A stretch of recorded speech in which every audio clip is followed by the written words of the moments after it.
Bismillahirrahmanirrahim. Assalamualaikum warahmatullahi wabarakatuh. Waalaikumsalam warahmatullahi Waalaikumsalam warahmatullahi wabarakatuh. Mohon kalau misalkan suara saya nanti di tengah perjalanan agak putus-putus atau tersendat-sendat, mohon untuk diinformasikan ya. Sebelum saya mulai perkuliahan pada siang menjelang sore hari ini, kita awali dengan berdoa terlebih dahulu. Berdoa dipersilahkan. Berdoa selesai. Sebelum itu akan saya informasikan bahwa nanti jam 4 setelah perkuliahan ini akan ada kuis ya terkait dengan materi yang akan saya berikan ini. Nanti kuisnya akan saya buka mulai jam 4 sore sampai dengan jam 7 malam. Kemudian topik atau materi pada siang hari ini saya rekam, nanti akan saya upload di YouTube saya, kemudian akan saya sharekan di LMS. Kemudian materi ini juga sudah saya bagikan di LMS, supaya teman-teman setelah perkuliahan dapat mempelajari kembali dan mempersiapkan diri untuk mengerjakan soal kuis. Soal kuis sekitar 20 sampai 30 pilihan ganda. Itu nggih. Oke. Saya mulai bahwa pada pagi hari ini atau pada siang hari ini kita akan membahas suatu topik yang menarik yaitu terkait dengan kemasan pada sediaan farmasi. Mungkin bagi teman-teman semuanya bahwa eh, kemasan itu merupakan suatu hal yang sepele gitu ya, yang tidak begitu penting banget dalam formulasi. Namun ternyata eh, kemasan ini merupakan salah satu aspek dasar atau salah satu parameter penting dalam kita mendesain sediaan farmasi. Bahkan di dalam industri farmasi itu ada unit sendiri atau divisi sendiri yang terkait dengan mengurusi kemasan, yaitu di R&D dan di bagian packaging development. Nah, itu khusus, bagian khusus, unit khusus yang digunakan untuk mendesain dan mengembangkan kemasan sediaan farmasi yang diproduksi oleh industri tersebut. Nah, kita akan belajar kenapa sih eh, kemasan atau packaging itu penting pada sediaan farmasi. Nah, oke, bahwa di sini suatu kemasan atau bahasa Inggrisnya packaging ini merupakan di dalam sediaan farmasi gitu ya, karena kan semua produk itu ada kemasannya ya. Nah, kita khusus berbicara terkait dengan produk sediaan farmasi. Kemasan atau packaging pada sediaan farmasi ini sangat penting baik dari segi konten maupun dari segi konteks gitu. Nah, apa itu konten? Apa itu konteks gitu? Dianggap penting dari segi atau dianggap menarik, dianggap penting dari segi konten itu ternyata bahwa eh, kemasan ini dapat mempengaruhi mutu sediaan farmasi atau kemasan ini itu dapat memperbaiki sediaan memperbaiki mutu sediaan farmasi. Itu dari segi konten, dari segi sediaannya gitu.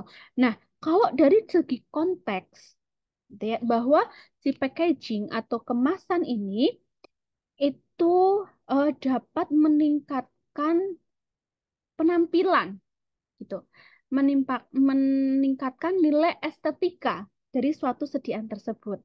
Bahwa kalau misalkan kita dapat membuat desain kemasan sediaan yang menarik, gitu ya, kemudian itu kemudian ternyata produk yang kita buat itu banyak saingannya. Katakanlah contohnya yang banyak banget itu adalah paracetamol. Paracetamol itu kan banyak berbagai merek.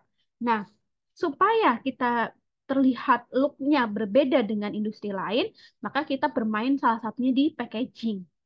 Nah, secara konteks, packaging ini penting atau menarik karena dapat meningkatkan penampilan dari suatu sediaan farmasi. Gitu ya. Oke. Packaging is a fundamental aspect in order to maintain the stability of dosage form. Bahwa si kemasan atau packaging ini merupakan hal yang paling penting sekali atau merupakan suatu aspek dasar ketika kita merancang atau mendesain suatu sediaan farmasi. Karena apa? Karena kemasan ini gitu ya ditujukan untuk mempertahankan stabilitas dari sediaan farmasi tersebut. Oke, saya ulangi lagi ya. Kenapa sih si packaging atau kemasan ini fundamental aspek gitu ya? Ya, ini penting banget nih gitu kemasan karena dia bisa dalam kita merancang atau mendesain sediaan farmasi, kemasan ini bisa atau kemasan ini ditujukan untuk mempertahankan stabilitas dari sediaan.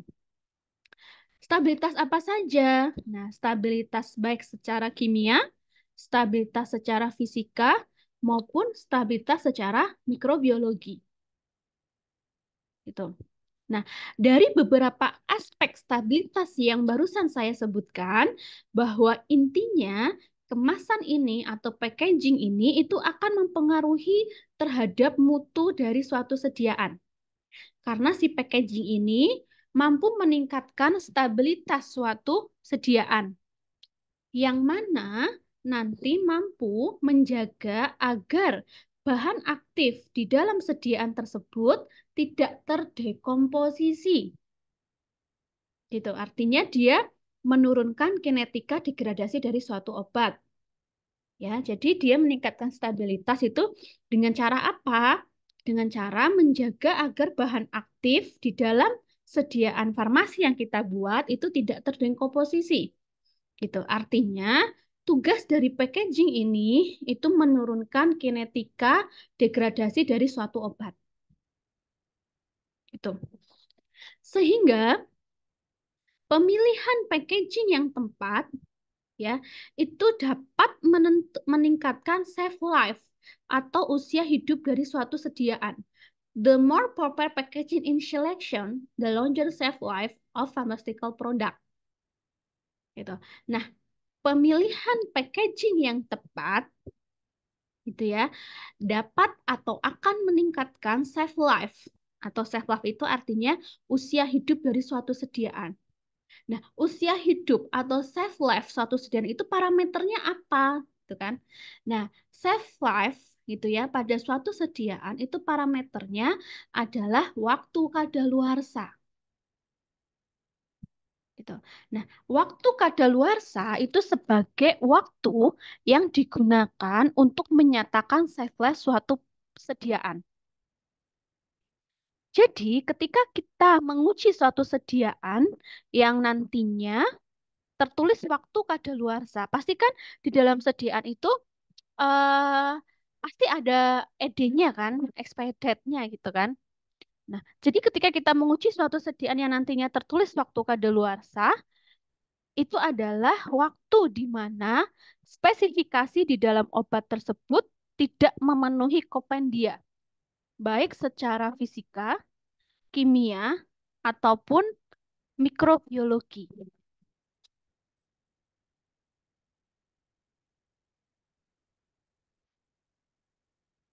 Jadi, tidak hanya kadarnya saja, gitu kan, tapi baik bentuk fisik dari sediaan, kemudian aspek mikrobiologi itu juga dipertimbangkan. Sehingga packaging ini tugasnya adalah menjaga agar shelf life dari suatu sediaan itu bisa sepanjang mungkin. Kan nggak mungkin dong perusahaan farmasi seminggu akan dipasarkan produknya, tapi expired date-nya 1 bulan. Rugi dong industrinya gitu kan. Nah, sehingga farmasi apa industri farmasi ini eh, apa namanya harus mendesain kemasan atau packaging ini dapat menjaga shelf life suatu sediaan sepanjang mungkin. Gitu. Nah, semakin panjang shelf life-nya, maka ketika kita akan memproduksi suatu sediaan farmasi, tentunya sediaan tersebut kemungkinan yang lama untuk berada di pasaran. Ya enggak? Kok teman-teman sebagai pengusaha industri farmasi, pastinya kalau pengen memproduksi sediaan farmasi, pengennya shelf life-nya panjang dong, gitu kan. Expired date-nya panjang, gitu. Sehingga bisa dipasarkan jauh lebih lama gitu kan. Konsumen bisa memproduksi mengkonsumsinya juga jauh lebih lama gitu. Beredar di pasarnya juga jauh lebih lama gitu.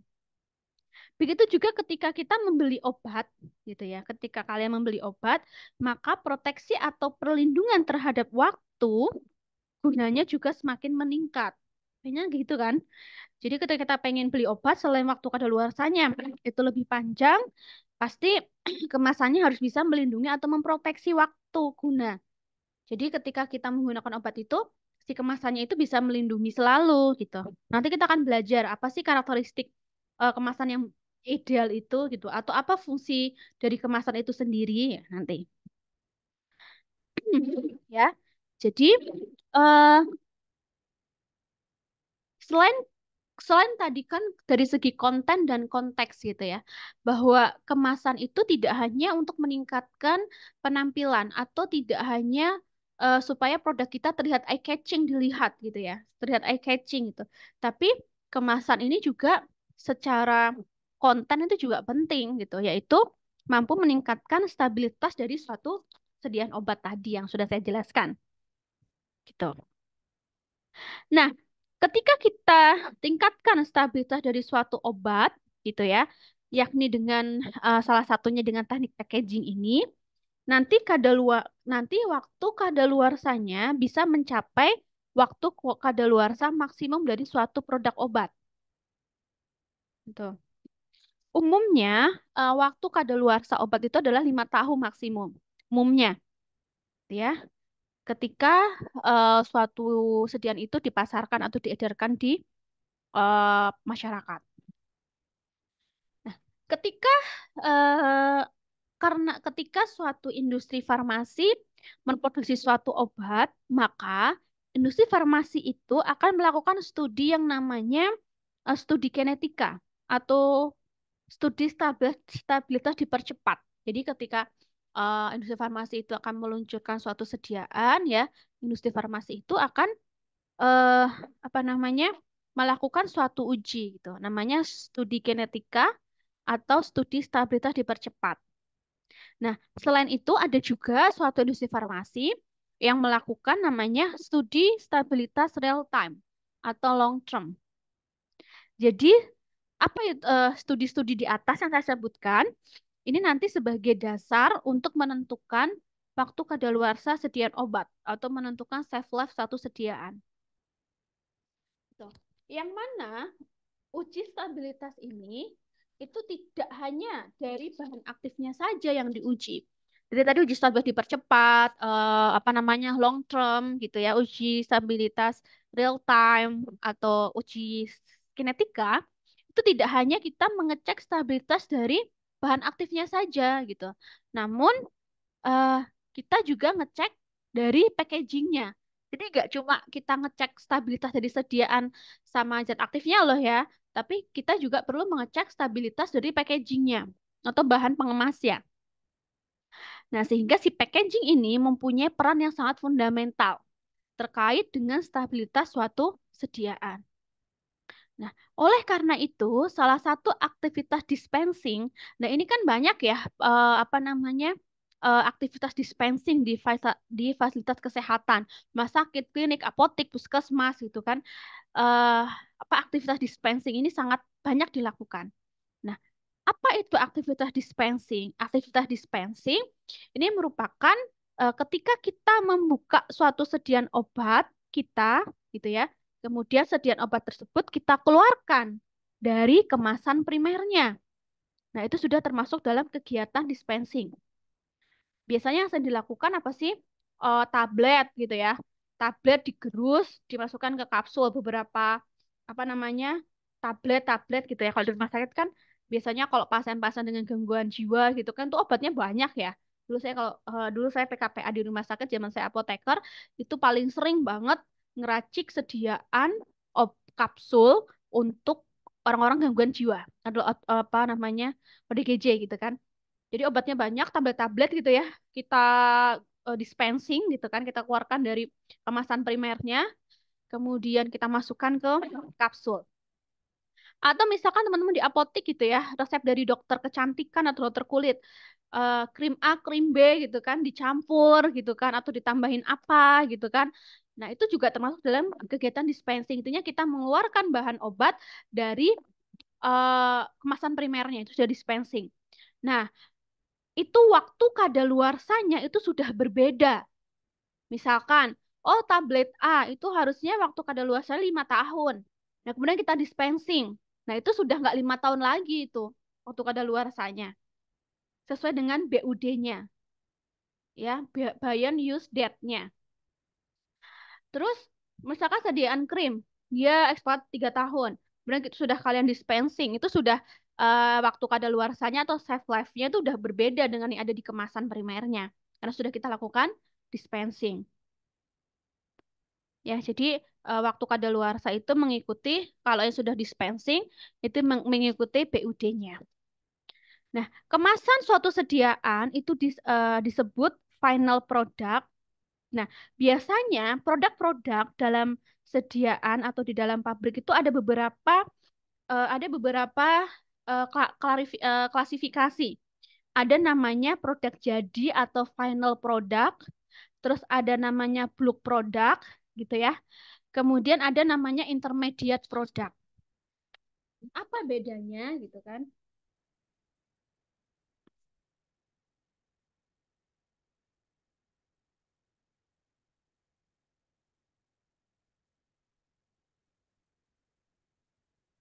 Nah, kemudian apa bedanya dari final product, bulk product, kemudian intermediate product gitu ya? Nah, suatu sediaan dikatakan final product atau produk jadi itu adalah suatu produk yang disertai dengan kemasan primernya. Itu disebut dengan produk final, final product atau sediaan atau produk jadi. Tuh. Akan tetapi, kalau hanya sediaan tablet atau sediaan yang tanpa kemasan, nggak ada kemasan primernya, maka disebut dengan produk ruahan atau bulk product, bulk product. Nah, jadi kalau intermediate product apa gitu kan?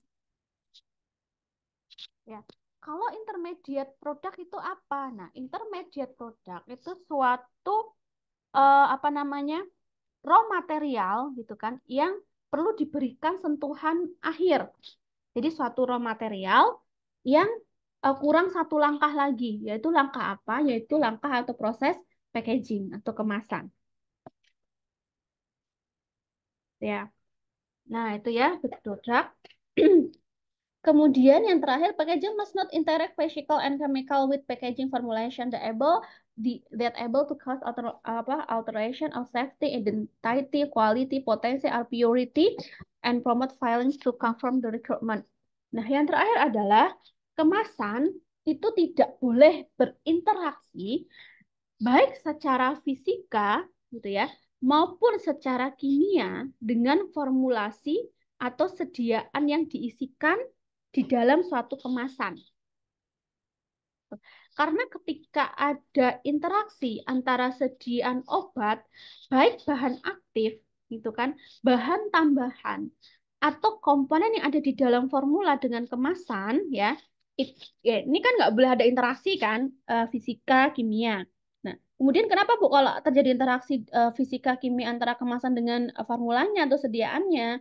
Nah, itu to that able to cause alteration itu dapat mengganggu gitu ya bahasanya atau mampu mengubah gitu, mengubah keamanan, identitas, kekuatan kualitas ataupun kemurnian dari suatu sediaan farmasi.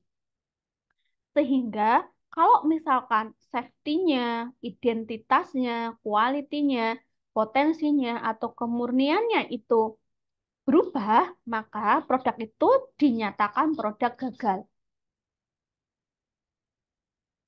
Gitu ya. Atau suatu produk yang tidak memenuhi standar mutu sediaan. Nah, sehingga packaging itu perlu loh penting sekali untuk kita pelajari.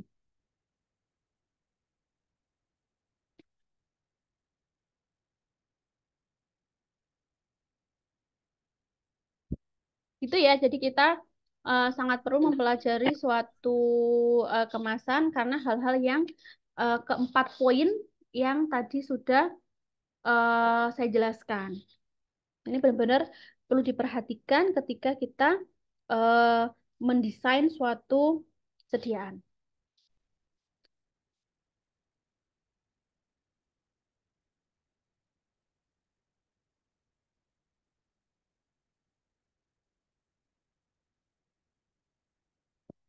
Kemudian apa saja gitu karakteristik kemasan yang ideal?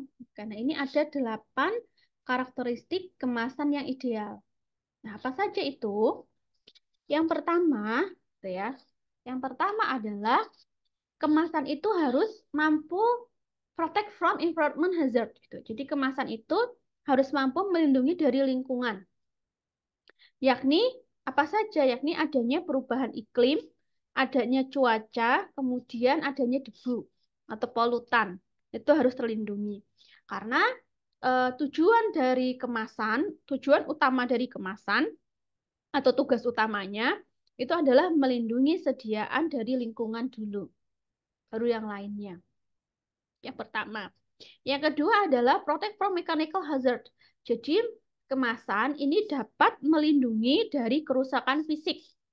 Misalkan dari benturan, kemudian dari tumpukan. Biasanya kan kalau pengangkutan atau penyaluran sediaan itu kan ditumpuk-tumpuk ya.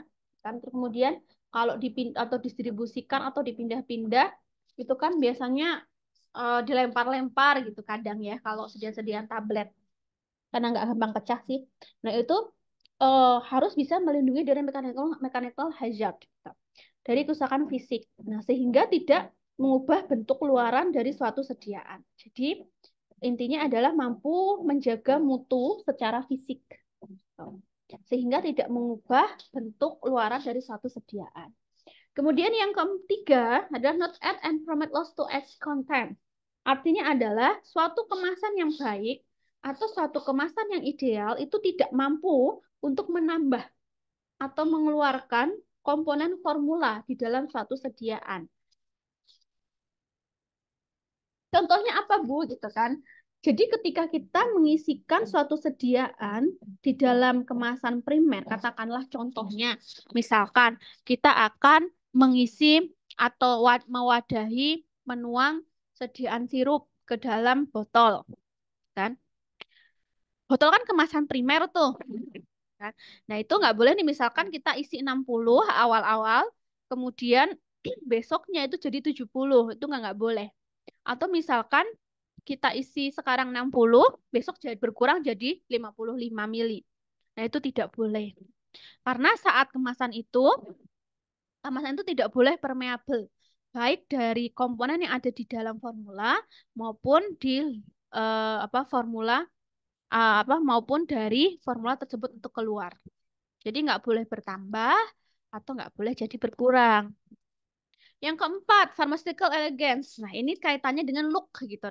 Terkait dengan penampilan. Bahwa secara estetika, kemasan ini menarik gitu. Karena kemasan ini selain melindungi stabilitas, tujuan utama dari packaging adalah dapat meningkatkan pharmaceutical elegance.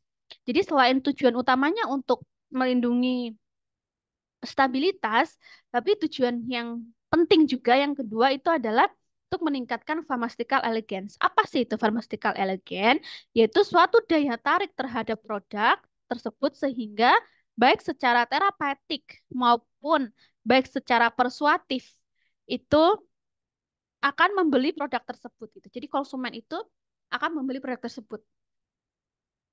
Jadi misalkan ada produk yang sama gitu kan, gara-gara kemasan kita lebih eh, menarik gitu ya, lebih persuasif gitu kemasan kita dan lebih menarik, maka orang tersebut akan membeli produk ini. Nah, itu yang dinamakan sebagai pharmaceutical elegance. Gitu ya. Kemudian yang kelima, karakteristik yang kelima adalah convenient and easy to use gitu. Jadi packaging itu harus bersifat nyaman dan mudah digunakan. Jadi kemasan ini harus bersifat nyaman dan mudah digunakan. Jangan sampai nanti eh, konsumen susah buka. Pas pakai susah dibuka packagingnya. atau terlalu ribet. Tuh. Ketika sudah ditutup atau nanti packagingnya tidak mampu disimpan dengan atau packaging terlalu bulky. Jadi packagingnya ribet, susah dipakai, terlalu bulky, susah disimpan, terlalu besar gitu kan. Itu jangan. Tuh. Sehingga itu menjadi tidak nyaman untuk digunakan atau mudah untuk digunakan. Contohnya adalah cost friendly, bahwa karakteristik packaging itu yang ideal itu adalah cost friendly. Apa itu cost friendly? Bahwa packaging ini tuh mampu memberikan rasio antara price harga, itu kan, dengan keuntungan. Jadi rasio antara benefit to price ratio itu packaging. Jadi perform price itu benar-benar relatif tinggi, artinya kita sebut sebagai cost friendly. Walaupun harganya mahal, tapi kalau performance-nya itu lebih besar, gitu kan, jauh dibandingkan dengan harganya, maka itu kita sebut dengan cost friendly. Jadi kalau misalkan harganya mahal, gitu kan, tapi performance-nya itu lebih besar dibandingkan harganya yang mahal itu. Nah, itu bisa kita disebut cost friendly. Kan obatnya itu mahal, gitu kan. Tapi obatnya itu misalkan satu-satunya. Nah, itu apa namanya? Performance-nya lebih lebih bagus daripada eh apa namanya? Harganya. Atau bisa jadi cost friendly itu tidak hanya itu tidak hanya yang murah, tetapi harus kita pertimbangkan antara penampilan performance to price ratio. Jadi antara penampilan dan harganya. Ketika harganya itu dengan performance tidak jauh berbeda dari produk lain, maka itu kita sebut dengan barang yang mahal. Akan tetapi ketika performnya itu jauh lebih bagus dibandingkan produk lain, ya, itu kita sebut dengan barang barang murah. Jadi tolak ukur suatu barang dikatakan murah atau mahal itu di farmaseutis adalah performance-nya. Barang itu murah atau mahal itu tergantung performance-nya. Jangan sampai kita nanti membeli suatu packaging yang murah, tuh kan, tetapi malah resikonya tinggi. Nah, itu bisa memberikan suatu pengeluaran yang lebih, sehingga dapat meningkatkan biaya produksi.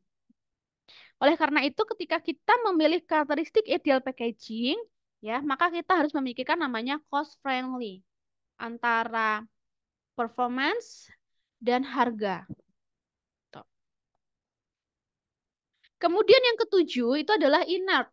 Ya, kalau teman-teman pasti sudah sangat familiar dengan kata-kata inert gitu ya. Apa itu inert? Ya, inert itu bahwa inert di sini itu tidak ada interaksi, baik dengan bahan aktif yang ada di dalam sediaan atau bahan aktif dengan sediaan, baik ataupun bahan aktif dengan kemasan tersebut. Karena ini merupakan suatu kunci dasar ketika kita memilih karakteristik dari packaging. Inert ya, ini tidak boleh ada interaksi. Kemudian yang kedelapan yang terakhir, degradable ini juga penting. Bahwa mau tidak mau bahwa kemasan itu nantinya pasti akan dibuang. Kalau udah nggak dipakai lagi obatnya. Nah, kemasan ini harus degradable.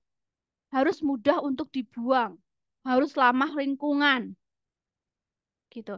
Kemudian mudah terdekomposisi, terurai ketika misalkan dikubur gitu kan. Kalau plastik itu kan susah ya terurai ya. Nanti nanti pilih bentuk packaging yang itu mudah untuk terdekomposisi ketika sudah digunakan. Namanya harus degradable.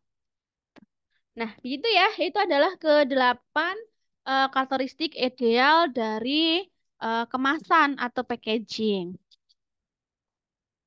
Nah, selanjutnya adalah pada sediaan farmasi, gitu ya. Pada sediaan farmasi memiliki berbagai macam wadah,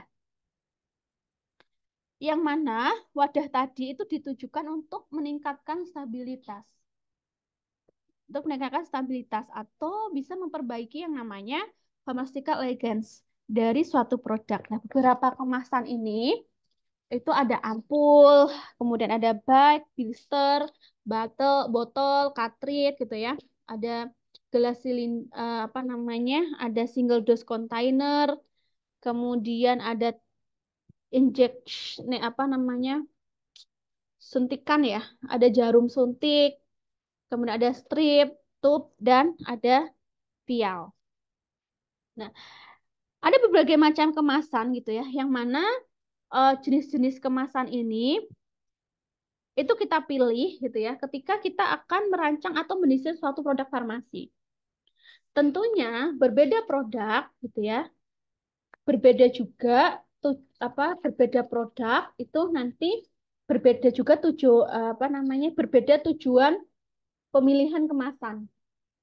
Kan nggak mungkin misalkan kita membuat suatu sediaan eh apa namanya, tablet, kemasan primernya adalah misalkan ampul kan. Misalkan vial kan nggak make sense. Kemudian kita bikin sediaan cairan sirup untuk oral, kita masukin ke kemasannya blister, itu kan nggak mungkin. Kapsul, mungkin kapsul ada ya, kapsul yang lunak gitu kan. Itu kan bisa kalau yang cair. Gitu. Jadi harus eh, bentuk sediaan itu menjadi peran penting dalam pemilihan wadah atau kemasan. Ampul, vial, itu kan sering digunakan untuk sediaan steril. Nanti akan kita bahas lebih lengkapnya di kemasan sediaan steril. Insya Allah minggu depan ya kita akan pertemuan terakhir terkait dengan kemasan pada sediaan steril. Itu kan dibahas tuntas di situ.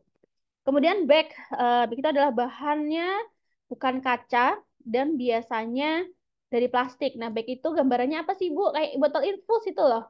Botol fluid NaCl, dextrose, itu. Ringer Lactat, nah itu bag. Nah, botol infusnya juga untuk sediaan steril. Kemudian blister. Nah, ini blister ini biasanya untuk mengemas sediaan padat. Baik bisa tablet, kemudian kapsul ataupun pil. Atau bisa mengemas granul.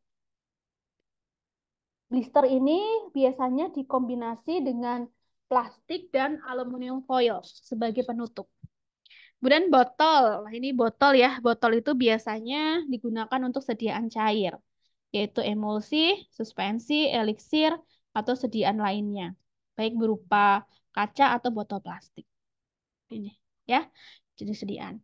Nah, kemudian pemilihan kemasan yang tepat itu ditentukan beberapa aspek. Ada 5 aspek dalam menentukan kemasan. Yang pertama adalah jenis sediaan. Nah, jenis sediaan ini menentukan jenis kemasan yang akan digunakan. Apakah kita akan membuat sediaan steril? Apakah kita akan membuat sediaan non steril? Tuh.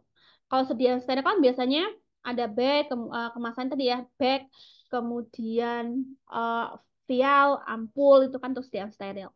Nah, kalau yang sediaan non steril kan bisa blister, kemudian botol, gitu kan, tube, kemudian pot, nah itu bisa. Jadi eh, selain jenis sediaan steril atau non steril, bentuk sediaan juga mempengaruhi padat, cair, dan semi padat. Kemudian yang kedua adalah rute pemberian. Nah, dia mau diberikan secara oral, topikal gitu ya, mau diinjeksi, itu juga akan menentukan jenis packaging yang akan kita pilih. Yang ketiga adalah tipe kemasan. Nah, bentuk dari material kemasan, apakah material apakah material dibuat dari bahan plastik, logam, atau kaca gitu kan. Jadi, pada sediaan farmasi itu tipe dari kemasan menentukan sekali pemilihan packaging.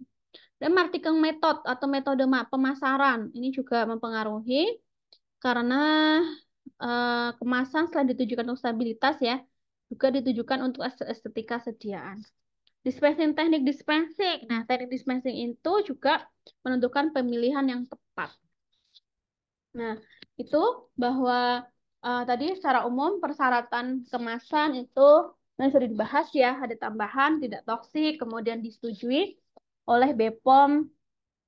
Kemudian kriteria dalam memilih jenis dan bahan kemasan, ya, itu stabilitasnya, tuh. Kemudian kesesuaian dengan isinya, apakah kita akan bentuknya serbuk, cair, semi padat, kemudian kekuatan kontainer atau kekuatan wadah, dan tingkat pelindungan yang diperlukan. Misalkan, apakah kita akan melindungi dari cahaya gitu kan? Kan ada beberapa zat aktif yang mudah terurai dengan adanya cahaya, yang mudah teroksidasi dengan adanya udara, gitu kan? Nah, itu juga perlu kita desain kekuatan dan tingkat perlindungan dari kemasannya. Tahan terhadap lembab, gitu kan? Tahan terhadap asam basa, minyak, sorry. Kemudian terhadap mikroba, itu ya, serangga, perubahan suhu, perubahan iklim, dapat menahan bau, memberikan efek yang bagus, tentunya harganya terjangkau, kemudian sesuai dengan mesin kemas dan metode pengisiannya. Nah, tadi kita sudah bahas bahwa ada beberapa atau ada kemungkinan terjadinya interaksi, karena kan tadi kemasan itu harus inert ya. Nah, ada beberapa kemasan itu harus inert. Nah, apa aja sih interaksi yang mungkin terjadi antara kemasan dan sediaan farmasi? Yang pertama adalah dapat terjadinya pelepasan bahan kimia dari komponen bahan kemasan. Jadi bahan kemasan itu bisa berinteraksi. Misalkan plastik gitu ya, bisa terurai. Nah, itu kan komponen penyusun bahan kimia dari plastik itu kan bisa berinteraksi nanti dengan sediaan dan akan memberikan atau akan menurunkan stabilitas dari sediaan. Dan pelepasan partikel yang terlihat dan atau subterlihat, penyerapan atau absorpsi komponen farmasi oleh bahan kemasan, reaksi kimia antara produk dan bahan kemasan, kemudian terjadi degradasi komponen pengemas yang bersentuhan dengan produk farmasi. Kemudian nanti pengaruh proses pembuatan, misalkan sterilisasi dalam wadah. Nah, di dalam kemasan itu juga harus memuat penandaan atau informasi dari sediaan yang kita buat. Apa saja sih informasi yang bisa diberikan kepada pasien gitu ya? Yang pertama, identifikasi nomor untuk pengeluaran catatan, nomor batch-nya gitu kan. Kemudian nama, kekuatan, dan kualitas dari sediaan, instruksi penyimpanan bisa disimpan. Kan biasanya itu ya kalian cek di sediaan itu ada di kemasan itu ada instruksi penyimpanan. Hindari dari cahaya misalkan atau disimpan pada suhu ruangan gitu. Atau jangan disimpan pada lemari es atau apa biasanya ada. Kemudian arah untuk digunakan. Nah, penggunaannya bagaimana terkait dengan dosisnya, kemudian indikasinya untuk apa, terus nama dan alamat dari industri farmasinya. Kemudian kemasan secara umum, ini kan tadi ya ada non steril dan steril. Kalau untuk yang sediaan steril, ini ada vial, ampul, kemudian ada tube untuk optalmik ya, ada drops untuk optalmik, ada vial, vial itu bisa dari gelas ataupun plastik. Kemudian ada padat, cair, dan semi padat. Kalau padat itu packagingnya biasanya pakai blister, saset, jars, dan botol. Karena ada ya beberapa eh, sediaan beberapa produk tablet yang dimasukkan ke botol. Dan menurut saya itu tidak efektif gitu. Karena kalau misalkan pakai diwadahi botol kan buka tutup gitu ya. Ketika kita buka dia akan udara masuk berinteraksi dengan udara gitu kan. Nanti tutup lagi, buka lagi, tutup lagi. Nah, itu menurut saya sih jauh tidak stabil gitu sediaannya. Mungkin stabilitasnya kurang ya. Kalau misalkan sediaan padat diletakkan di botol, tapi itu masih ada sampai sekarang. Tuh. Tapi kalau zaman dulu itu ada misalkan paracetamol 1.000 tablet gitu, masukin ke dalam botol. Vitamin C gitu kan 1.000 tablet masukin ke dalam botol. Nah, kalau vitamin C bahaya ya kalau dimasukin ke botol ya. Nah, itu nanti dipertanyakan efektivitas dari obatnya. Karena vitamin C itu merupakan salah satu jenis zat aktif yang mempunyai sifat mudah terurai, mudah teroksidasi kalau kena cahaya maupun kena udara. Liquid, cair itu biasanya yang sering menggunakan botol ya. Botolnya itu bisa plastik ataupun bisa terbuat dari gelas. Ada drop, nasal spray gitu kan. Kemudian nah kalau semi solid secara topikal itu bisa pakai tube ya. Tubnya itu bisa berbahan dari metal, plastik atau laminat. Kemudian ada aplikator ya biasanya untuk obat-obatan yang mohon maaf untuk vagina, dubur gitu kan biasanya ada aplikatornya. Kemudian ada stick gitu kan, ada suppositoria, blister strip. Nah, kemasan itu terbagi menjadi tiga ya berdasarkan dari struktur sistem kemas. Yang pertama kemasan primer, kemasan sekunder, dan kemasan tersier. Kalau kemasan primer itu wadah yang berinteraksi langsung dengan sediaan. Kemudian kemasan sekunder itu adalah yang melindungi dari kemasan primer dan sediaan. Misalkan karton gitu ya, dus. Nah, kalau kemasan tersier ini biasanya untuk melindungi dari pengangkutan atau penyaluran.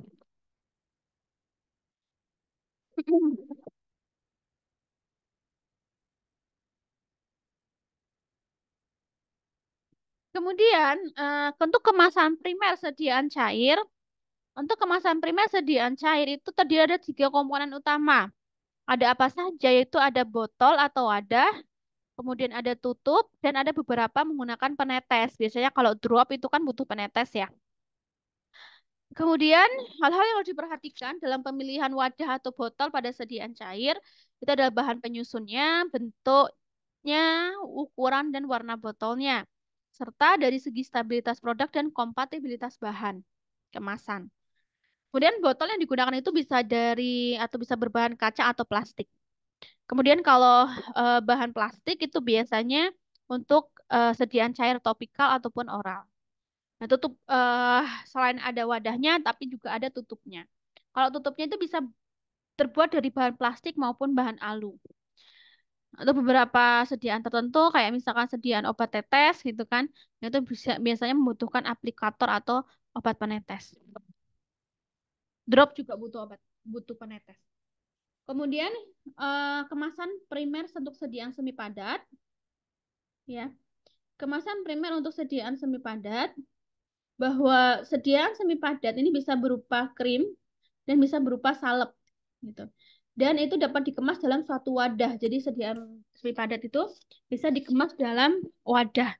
Di mana wadah ini itu bisa terbuat dari bahan plastik, bahan gelas ataupun bahan kaleng. Wadah atau bisa sediaan semi padat ini dikemas dalam tub ya. Dan biasanya terbuat dari bahan laminasi atau aluminium. Tuh. Nah, umumnya wadah pot yang digunakan untuk sediaan semi padat ini itu biasanya dosisnya berganda atau berulang dan digunakan dalam jangka waktu yang lumayan lama.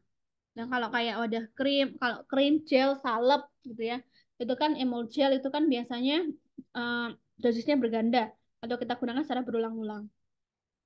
Kemudian untuk yang semi solid berupa suppositoria dan ovula, ya ini bisa dikemas dalam kemasan primer berbentuk film, bahan laminasi, dan cangkang perform yang biasanya disesuaikan dengan alat bantu untuk memasukkan obat ke dalam lubang anus maupun ke dalam vagina.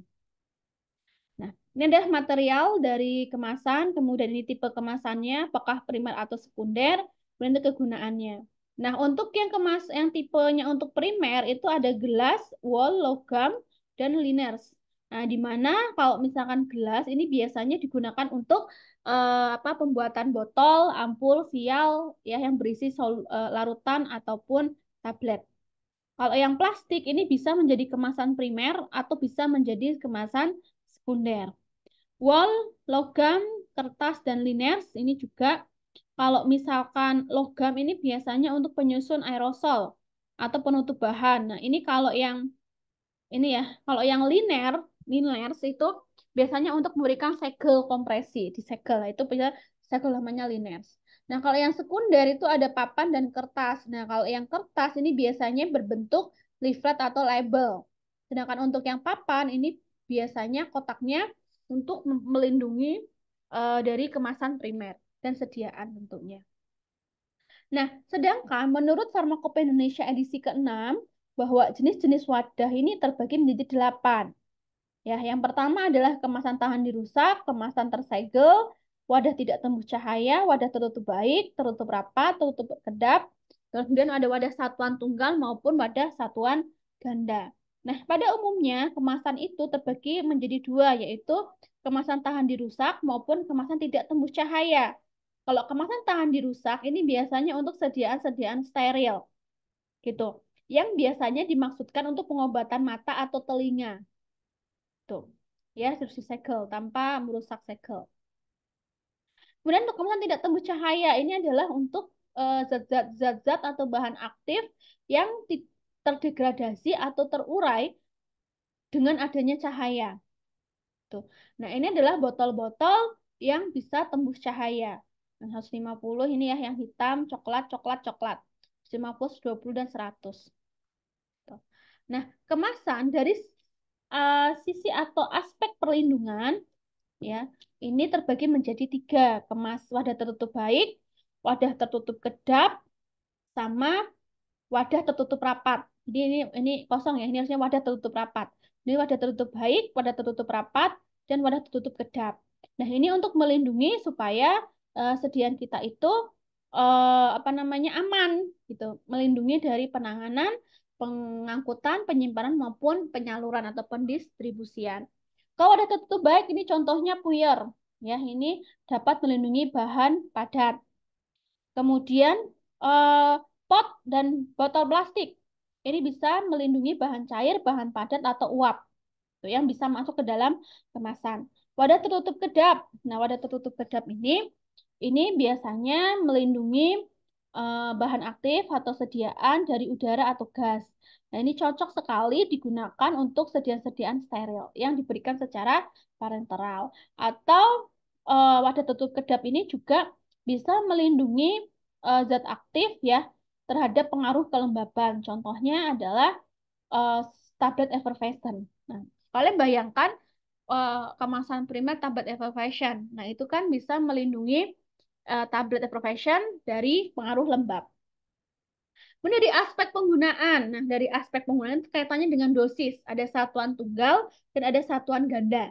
Bahwa wadah itu atau kemasan itu dapat digunakan secara berulang atau hanya sekali pakai setelah dibuka.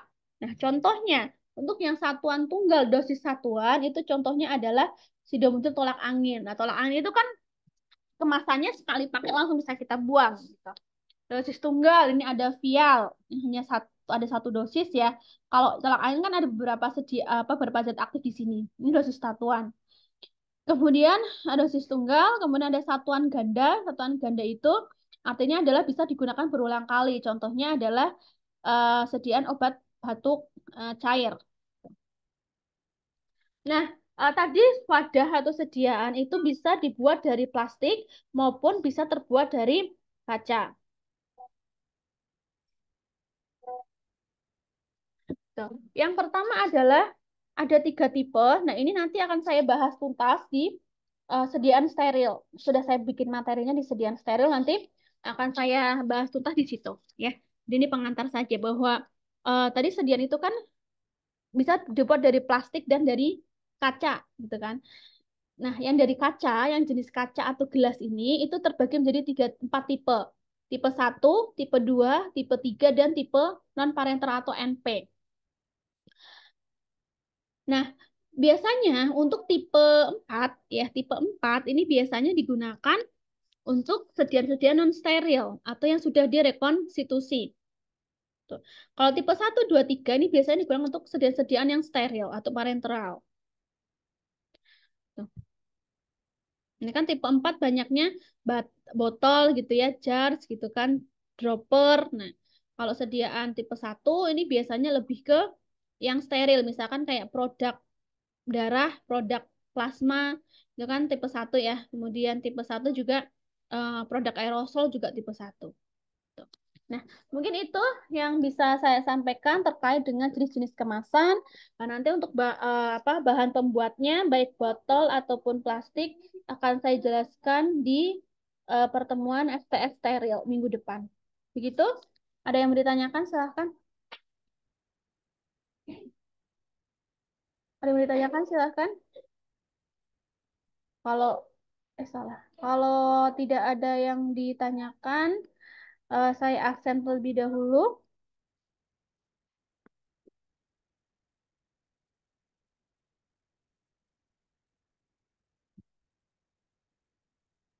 Oke, ini saya jelaskan tatap muka selama 60 menit. Gitu ya. Berarti asumsinya adalah 40 menit sisanya teman-teman pelajari kembali dan silahkan mengerjakan soal kuis. Gitu ya. Soal kuis dikerjakan selama 30 menit karena ada sekitar 20 sampai 30 soal. Mungkin itu. Kemudian akan saya absen.